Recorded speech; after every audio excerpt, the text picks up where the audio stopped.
ஏய் தம்பி என்னாச்சு? ஏன் பாப்பி சண்டை போட்டுட்டு இருக்கீங்க? வேர்த்தா என்ன பண்ணுவீங்க? வேர்த்தா குளிப்பேன். நீங்க குளிப்பீங்க, நான் சென்ட் அடிப்பேன். தலைவலிச்சா என்ன பண்ணுவீங்க? தலைவலிச்சா மெடிக்கல் போய் மாத்திரை வாங்கி போடுவோம். உடனே மாத்திரை வாங்க போவீங்களா? வீட்டில் இருக்க தைலத்தை தேய்ப்பீங்க. டென்ஷன் ஆனால் என்ன பண்ணுவீங்க? சரக்கு அடிப்பீங்களா? அடிப்பீங்க தானே? நான் சரக்கு சிகரெட் ரெண்டையும் அடிப்பேன். இது எல்லாத்தையும் ஃபாரின்ல இருந்து இறக்குறேன்டான்னு சொல்லிட்டு எதையுமே வாங்காம வெறுங்கையை வீசிட்டு வந்தேன். ஃபாரின் போறதுக்கு முன்னாடி சூம்பி போன கோழி மாதிரி போனான்.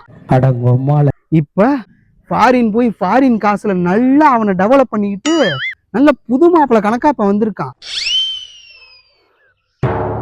இவன் ஃபாரின்ல இருந்து எல்லாத்தையும் வாங்கிட்டு வருவான்னு நம்பி நாங்க இப்படி நின்றுகிட்டு இருக்கோம். இவனை நான் சும்மா விட மாட்டேன்டா. ஏய் கண்ணாடி எதுக்கு அதுக்குள்ள போட்ட? கல்றா கல்றா கண்ணாடியா கல்றா கல்றா.